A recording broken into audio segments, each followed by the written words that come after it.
여기의 공식 명칭은 남장로교 선교사 무덤입니다. 예수병원에서 관리하고 있기 때문에 지금은 예수병원 선교사 묘역이라고 하고 있는데, 예수병원 소속의 선교사들이 다 남장로교라고 했잖아요. 기억나시죠? 네.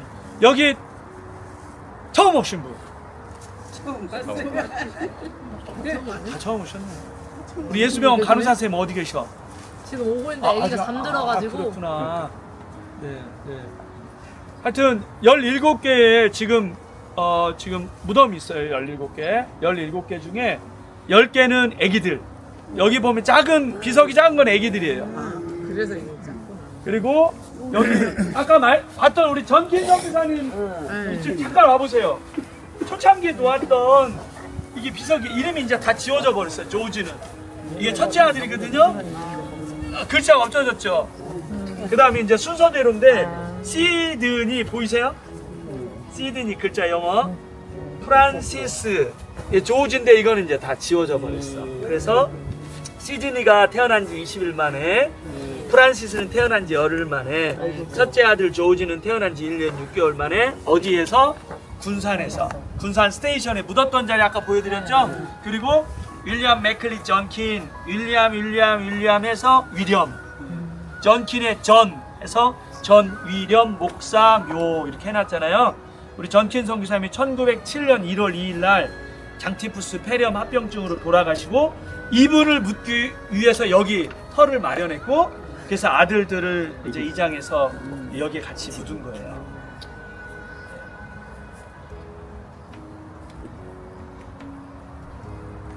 하여튼 뭐 우리 전킨 선교사님은 여기 전주, 군산, 익산, 김제 이 전라북도에서는 잊어서는 안 될 너무나 훌륭한 분이시고, 또 이분의 그런 어떤 그 헌신의 그 노력으로 우리가 그 덕을 보고 있는 사람들이잖아요. 교회뿐만이 아니라 우리 예수병원도 마찬가지고, 신흥학교, 예수병원 안 가본 분이 어디 있어요?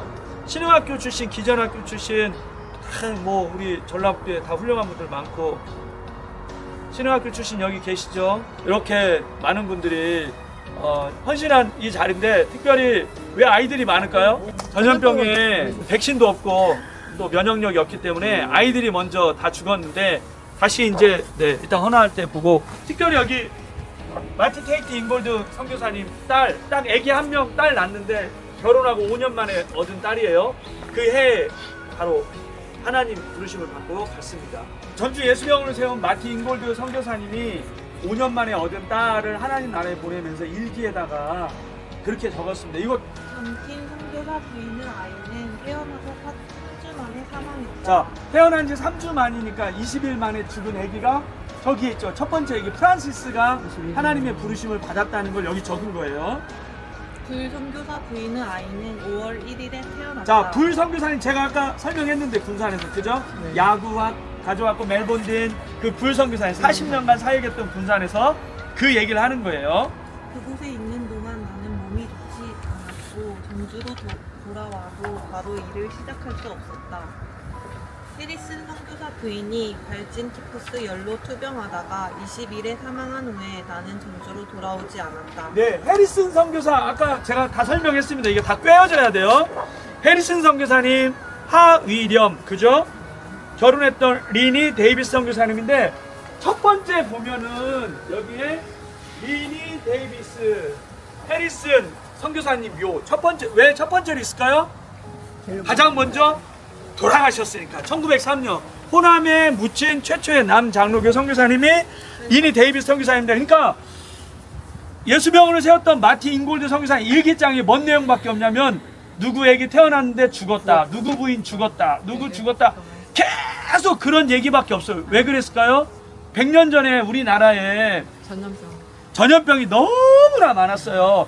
아까 홍역 얘기했잖아요. 홍역이 1895년에 전국을 뒤덮여가지고 너나 할 거 없이 홍역으로 탁 죽어갔을 때, 조류 선교사님이 하루에 50명씩 1년에 2,000명이 넘는 사람 이렇게 돌봤다, 이런 것처럼 우리 전킨 선교사님도 장티푸스하고 폐렴으로 돌아가셨거든요. 리니 데이비스 선교사님도 결국에는 발진 티푸스로 돌아가셨단 말이에요. 이렇게 너무 많은 분들이 수많은 전염병 가운데 물론 뭐 조선 백성들도 말할 거 없이 의사로 이 땅에 들어왔던 분들은 자기 몸 못 돌보고 자기 애기들도 제대로 못 돌보고 조선에 있는 백성들 치료하고 복음 전하기 위해서 와서 그렇게 다 하나님의 부르심을 받은 거죠. 그러니까 고생을 얼마나 많이 했는지도 몰라요. 여기 왔는데 여러분 청국장, 된장, 뭐 고추장 우리나 먹을 줄 알지 이분들이 입에 맞았을까요? 아니요. 안 맞았겠죠. 여기 환경, 여기 전염병, 먹는 거, 있는 거, 자는 거, 초가지붕에 그렇게 성같이 생긴 좋은 환경에서 여기 왔는데 군산에서 여기 저희 50분 만에 왔거든요. 어떻게 왔을까요? 뭐 기차가 있었어요? 뭐가 있었어요? 걸어서 오고 또 말이라도 타고 급할 때는 이제 말 타고 오시면서 중간에 김제 송지동교에서 하루 묵고 오고 막 이렇게 다녔단 말이에요. 굉장히 지금으로서는 우리는 너무나 편안한 환경 가운데 살아가고 있는데 이분들은 편안한 환경, 좋은 집안, 좋은 배경 다 뒤로 하고 와서 그렇게 고생하면서 특별히 아기들을 여기에 묻어놓고 이제 타국 땅에 와서 아기가 먼저 하나님 품에 안기면 너무나 힘들어서 여기를 떠날 법도 한데 떠나지 않고 아들 3명하고 같이 묻혀 계신 이런 선교사님들의 헌신을 우리가 어떻게 해야 된다고요?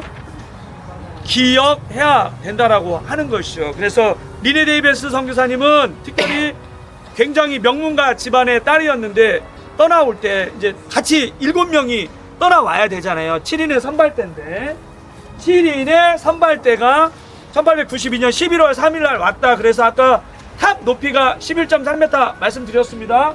그러니까 엄마는 위독한데 같이 들어와야 되니까 미국에서 여기 올 때 배 타고 40일 걸렸고 요코하마 찍고 이제 들어와서 엄마가 너 들어갈 때 선발대 같이 들어가야지 나는 괜찮아 하고 들어오고 9일 만에 돌아가셨고 그렇게 대단한 거죠. 엄마 임종도 지키지 못하고 41살 나이에 이제 돌아가셔서 남편 그 얘기를 지금 어디에 일기장에다가 지금 해놓은 겁니다.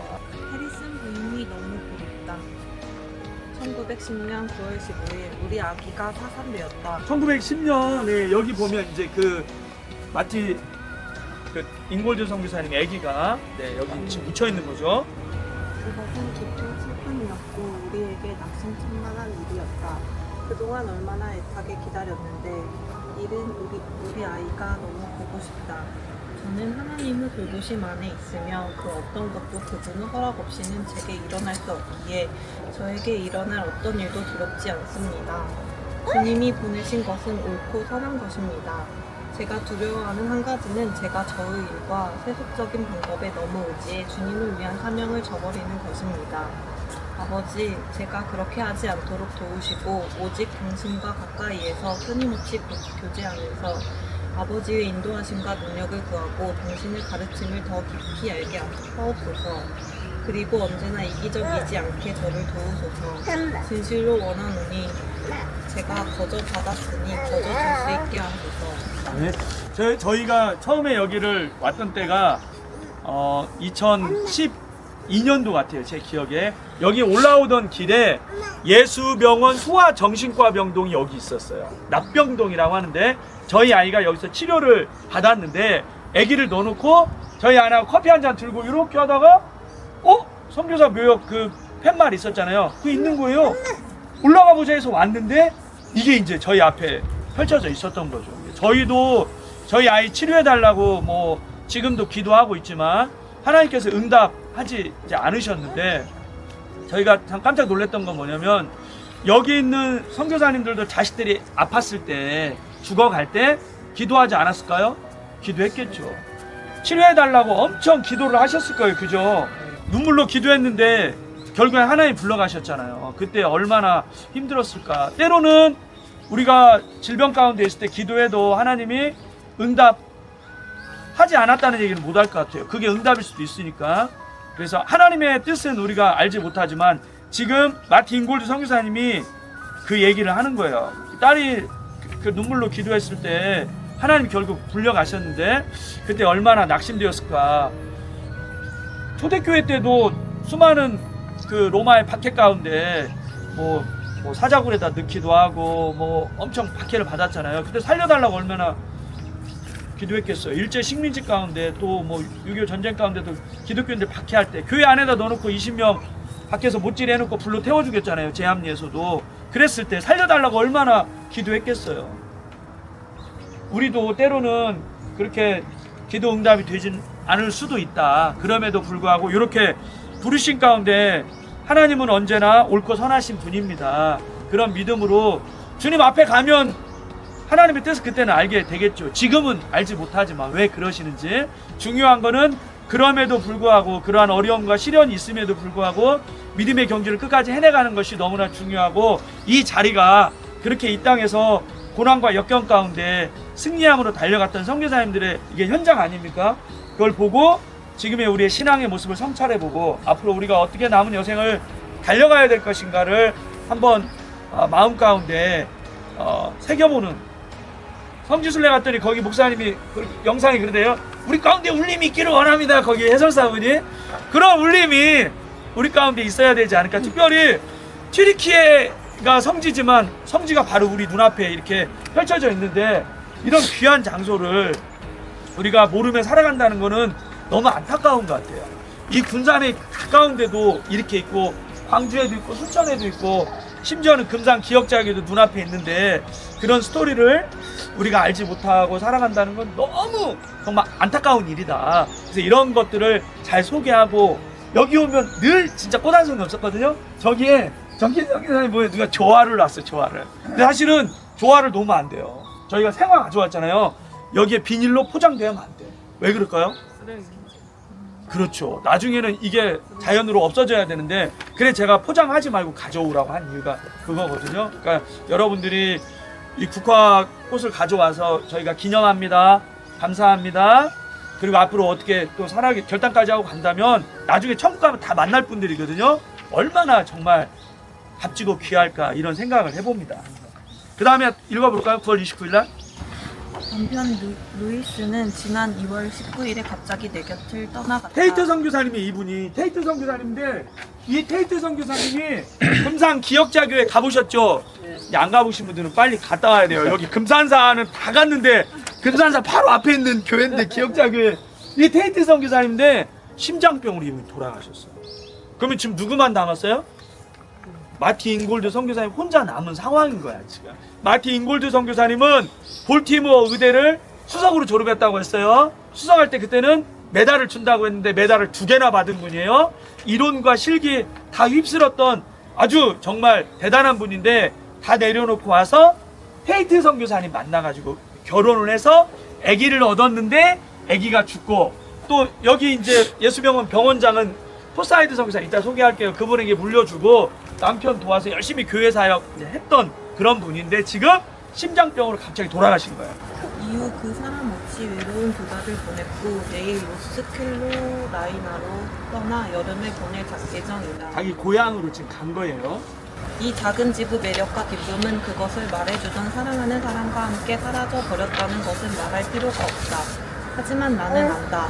주님이 주시는 행복 속에서 다시 기뻐하며 주님이 뜻하신 때에 약속하신 땅에서 기쁨으로 그를 만날 것을. 네, 딸도 보내고 남편도 보내고 얼마나 무슨 소망이 있겠습니까? 그럼에도 불구하고 주님이 주신 행복 속에서 다시 만날 천국에 대한 소망으로 현재의 시련을 이겨내고 달려가고자 하는 마티 잉골드 선교사님의 그 의지가 담겨 있는 거. 거기 보면 고향에 마르타, 그러니까 마티인데 옛날 이름, 왜 옛날에 이름 2가지 있었잖아요. 이런 것처럼 마티를 고향에서 마르타라고 한 것 같아요. 마르타 잉골드 테이트. 테이트는 남편 성을 따서 언제 돌아가셨나요?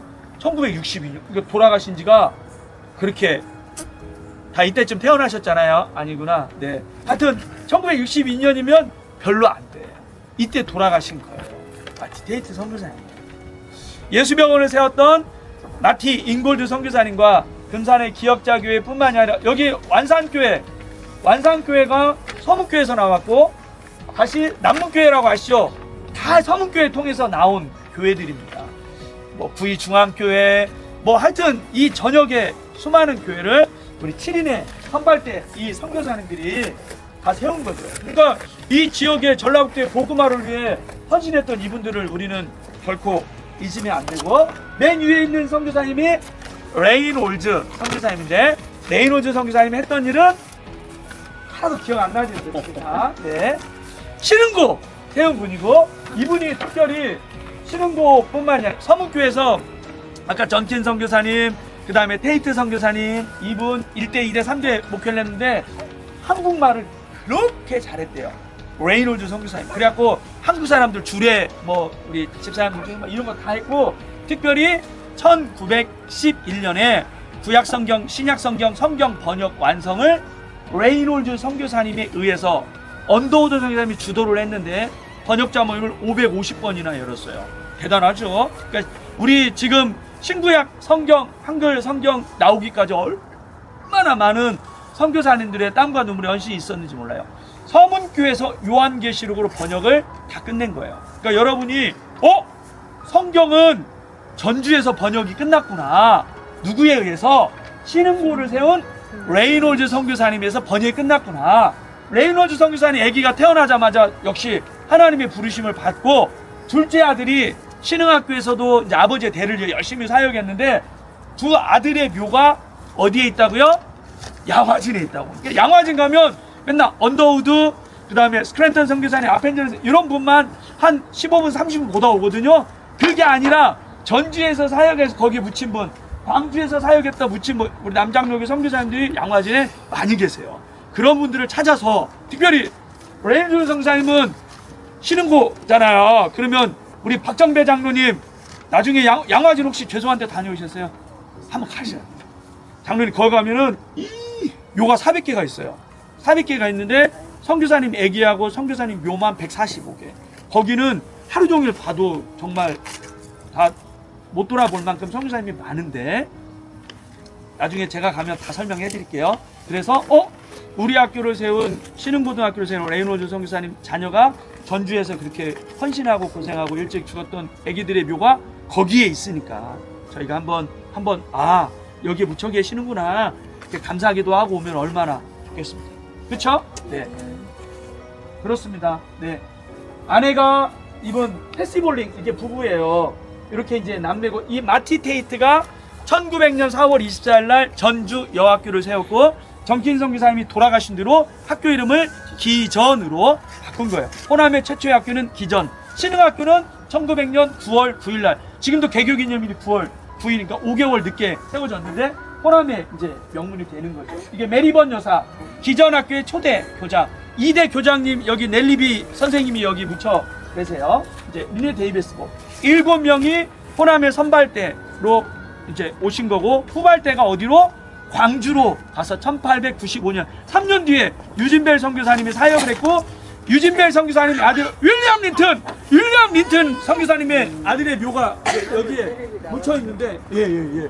그래서 린튼가 해가지고 광주는 린튼가 크레인 선교사님의 자녀. 네, 여기 보면 자, 이분이 구바울 선교사님이에요. 구바울 선교사님, 크레인 선교사님인데 광주에서 사역을 했던 폴 S. 크레인 선교사님의 자녀가 3명 있었습니다. 첫째, 둘째 7개월, 9개월 만에 다 전염병으로 보내고 하나 살아남은 거예요. 이 폴 크레인 선교사님이 한국명으로 구바울인데, 이번 우리 집사님 구바울 기념관이 있어요. 예수병원에 들어보셨어요? 그분 이분이고, 하나 살아남았는데 이분 아들을 존스 홉킨스 의대를 보내갖고 의사를 만들어서 예수병원으로 불러가지고 7대, 9대, 11대 원장을 하신 분이에요. 그러니까 예수병원이 세계적인 의대 출신이 많아요. 병원장들 대단한, 제가 설명했듯이 한강 이남의 최고의 병원이 예수병원이었어요. 지금 조금 이제 시간이 지나면서 뭐 전북대, 전남 뭐 이렇게 했지만 그때 당시에 최고의 병원이었고, 최고의 병원은 어디예요? 우리나라 최고의 병원 세브란스였어. 광해원, 제중원, 세브란스 이렇게 갖고 예수병원이었단 말이에요. 예수병원은 여러 가지 뭐 특이할 만한 게 많아요. 전국에서 수련의 제도, 인턴 레지던트를 여기에서 했어. 시작을 세브란스도 안 하고 여기서 했단 말이에요. 그런 거 좀 아세요?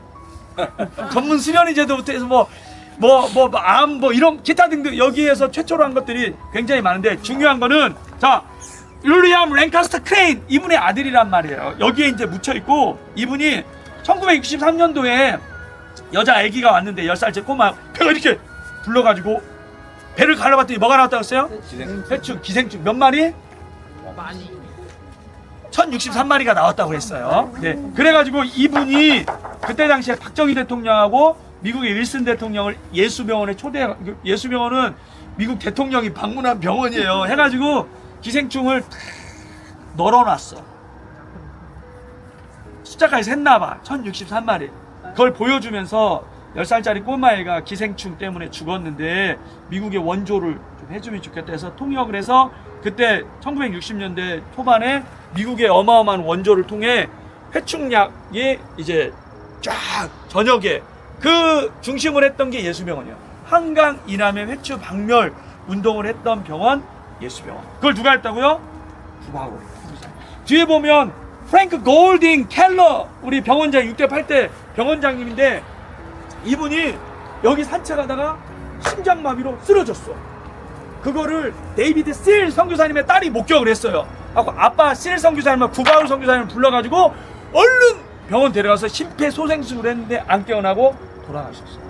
1967년에. 그러니까 병원장님, 예수병원 가족들, 여기 사역했던 남장로교 선교사님들이 여기에 묻혀 계시는 거예요. 윌리엄 린턴 선교사님이 유진벨 선교사님의 딸 샤롯 벨이 있는데 딸을 선교사로 헌신시키고 군산에 들어왔던 윌리엄 린턴 21살 최연소 선교사님이라고 조지아 공대 수석 졸업해가지고 우리 에디슨 박사가 세운 그 공장 제네럴 일렉트릭 GE 회사에 입사 통보를 받았는데 내려놓고 우리 그 광주에서 사역했던 우리 그 선교사님의 강연을 듣고 뒤집어져 가지고 군산에 와가지고 그 유진벨 선교사님 딸 샤롯벨과 결혼을 해가지고 사역을 했는데 신흥고 기전학교 선생을 역임을 했는데 거기 아기가 태어나자마자 죽어서 여기에 역시 묻혀 있습니다. 그러니까 수많은 우리 남장로교 선교사님들 자녀들이 여기에 같이 묻혀 있는.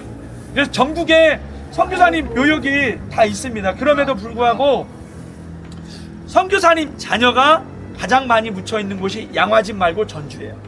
그리고 아기들 3명하고 아버지랑 같이 묻혀 있는 유일한 곳도 전주입니다.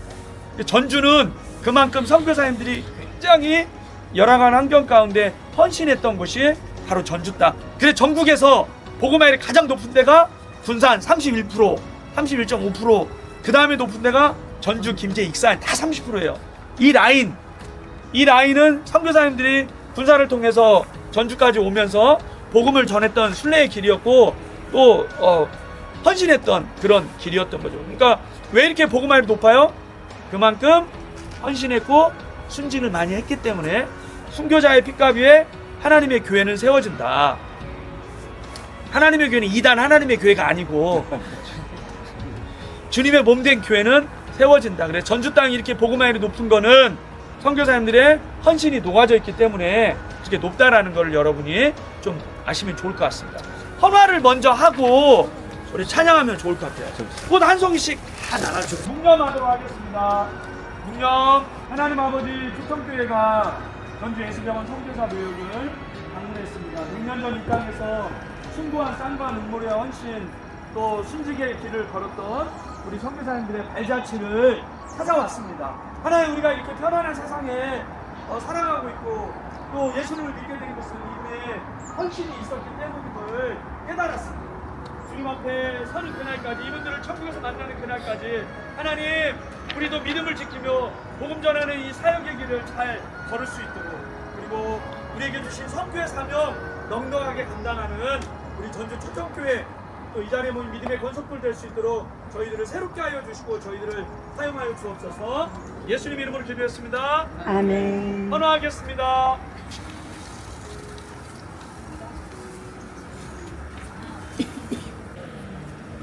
여기 장로님도 한번 한국 장로님 예수병원 외과 장로님 박영훈 장로님은 너무 정말 헌신을 많이 해서 예수병원에서 이분을 특별히 한두 분이 이분하고 선교사님이 돌봤던 애기 고아 2명 있고 15명은 서양 선교사님이 되는 겁니다. 땅의 모든 끝에서 주님을 찬양하라. 영광의 주님 곧 오시리라. 우리 시간 같이 기도했으면 좋겠습니다. 하나님, 이 귀한 어떻게 보면 전주의 성지와 같은 곳인데 하나님께서 저희들의 발걸음을 이곳으로 인도하셨습니다. 비록 오늘 같은 자리에만 찾는 그런 프로그램과 같은 그런 자리가 아니라 자주 정말 우리가 힘들고 어려울 때마다 이런 선교사 묘역에 와서 다시 한번 이분들의 발자취를 좀 기념하면서 내가 앞으로 달려가야 될 것인가에 대한 또 다짐을 해보는 것도 좋을 것 같습니다. 하나님, 정말 이 전주 땅이, 군산 땅이, 전라북도 땅이 선교사님들의 헌신을 기억하기를 원하고 이분들이 정말 사명을 가지고 이 땅을 떠나지 않고 할애했던 선교의 사역을 하나님 우리가 대를 이어 믿음의 바통을 이어가고 특별히 우리 전주 초청교회가 그렇게 복음의 빚진 교회로서 남은 사역을 잘 감당하기를 원합니다. 전에는 우리가 몰라서 못했지만 이렇게 많은 선교사님들 헌신을 깨달았기 때문에 우리도 주님 앞에 서는 그날까지 두렵고 떨림으로 믿음의 이 경주를 또 싸워 나가고 우리 교회에서도 우리 귀한 사역 감당하고 내가 있는 삶의 자리에서도 선교사적인 삶을 살아가기를 원합니다. 최고의 가문과 최고의 엘리트 학벌 그리고 인생의 최고의 때에 이 땅에 들어와서 자기의 편안한 삶을 뒤로하고 그리고 자녀들과 함께 이 땅에 묻히기까지 얼마나 부모로서 마음이 아팠을까.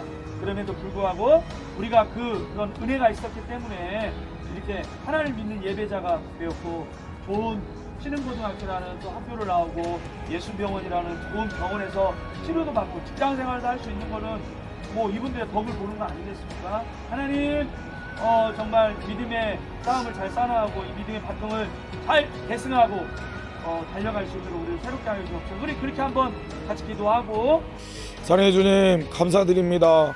우리에게 복음을 전하기 위해 수많은 선교사님들이 그들의 젊음과 열정과 자녀의 생명을 바쳐 우리에게 복음을 전해주신 것을 이 시간을 통해 다시 한번 깨닫게 하심에 감사드립니다. 우리가 받은 이 복음이 그렇게 가치 있는 것임을 우리가 새롭게 발견하여 그 복음을 굳게 붙잡고 우리 또한 그렇게 복음에 매달리고 복음을 전하기를 힘써 감당하는 귀한 전도자들이 될 수 있도록 주님 함께하여 주옵소서. 우리의 마음을 새롭게 하시고 우리의 무뎌진 마음들을 주님 기경하여 주셔서 우리가 복음을 더 뜨겁게 반응하는 그런 신앙의 회복이 우리 모두에게 일어날 수 있도록 주님 함께하여 주옵소서. 귀한 선교사님을 통하여서 복음을 듣게 하셨으니 이제 우리도 그 복음의 전달자답게 기도하는 선교사, 보내는 선교사, 후원하는 선교사로 귀한 선교의 사명에 동참할 수 있도록 주님 함께하여 주옵소서. 그래야 이 귀한 선교의 여정에 우리가 동참함으로 주님께서 기뻐하실 그런 선교사들로 우리가 살아갈 수 있도록 주님 함께하여 주옵소서. 그리고 전국에서 이들을 다시 만날 때 부끄럽지 않을 그런 그리스도인답게 우리가 살아갈 수 있도록 우리 삶 가운데도 주님 함께 하시고 역사하여 주옵소서. 선교학교를 통하여 받은 것 굳게 기억하여 우리 삶 가운데서도 선교가 이어지게 하시고 최고 선교사님 사역과 가정 가운데도 은혜 주셔서 더 귀하게 쓰임받는 선교사님 될 수 있도록 주님 성령의 능력을 더하여 주시옵소서. 우리가 이것들을 잘 기억하여 주님의 은혜를 더 풍성히 전달하고 경험하는 매일의 삶이 될 수 있도록 주님 함께하여 주옵소서. 모든 영광 주님께 올려드립니다. 우리를 사랑하시는 예수님 이름으로 기도 올려드립니다. 아멘. 다른 지역을 가보면 선교사님 사택을 잘 보존해서 안에 박물관처럼 해놨어요. 선교사님이 썼던 성경 뭐 이런 것들을. 그 다음에 어떤 데는 게스트하우스로 실제 인터넷 들어가서 하루에 3만 원만 내면 그걸 사용할 수 있는. 그래서 여기 선교사님 100년 전에 이렇게 자꾸 내가 자는 거야. 거기서 보존을 잘 해놨는데 군산 가보셔서 알겠지만 계속 뭐를 세우잖아요. 그죠? 기념탑도 세우고 광주나 대구나 이런 데는 그런 걸 많이 한단 말이에요. 그래서 전주도 좀 그런 일들을 활발하게 할 수 있도록 특별히 밑에 박물관 가보셨어요? 이게 호남 근대 역사 박물관이에요. 이름이 호남 근대 역사 박물관 이제 방문할 텐데 거기에도 좀 기념할 만한 그런 유물들을 잘 채워서 해설사분과 또 이런 것들을 잘 양육해서 여기에 좀 일반 사람들도 많이 올 수 있도록 그거를 우리가 해야 될 것 같아요. 군산 같은 데는 그렇게 선교탑 세워가지고 일반 시민들도 마음대로 보고 저녁에도 아름답게 해서 오면 선교사님들이 이렇게 이름이 다 부조로 되어 있었잖아요. 근데 자꾸 그렇게 우리가 개발하고 관리하고 그런 것들을 노력해야 되는데, 아까 말씀드렸듯이 전국에도 이런 선교의 스토리텔링을 할 만한 곳이 없을 만큼 너무 정말 헌신된 곳이 전주인데, 찔로 관리가 안 되는 데가 또 전주예요. 그러니까 여러분, 이거는 우리가 의식이 깨어가지고 교회들이 연합해서, 호남 근대 역사박물관 보면은 뭐 가을교회 3억 원, 전주 안듣기 이런 환경이 이렇게 있어요. 지금은 그걸 떼어냈다고. 그러니까 이렇게 좀 이런 것들을 90점의 역할을 해서 전주에 있는 1200개 교회가 정말 의기투합해서 잘 보존하고 영적으로 계승하는 일에 초청교회도 좀 목소리를 내고 뭐 이렇게 좀 하고 좀 김경배 장로를 뭐 취지위원장 세우든지 그런 거를 한 사람이 미쳐 있으면 돼요. 한 개 교회만 미쳐 있으면 돼요. 어느 지역이든 한 개 교회가 미쳐갖고, 군산도 서종평 목사님이라고 있어요. 그분이 미쳐가지고 극동방송에 막 계속 이렇게 몇 회 이런 거 하면서 막 의사님 목사님들 끌어 모아가지고 의사분들 해갖고 막 그런 일을 하거든요.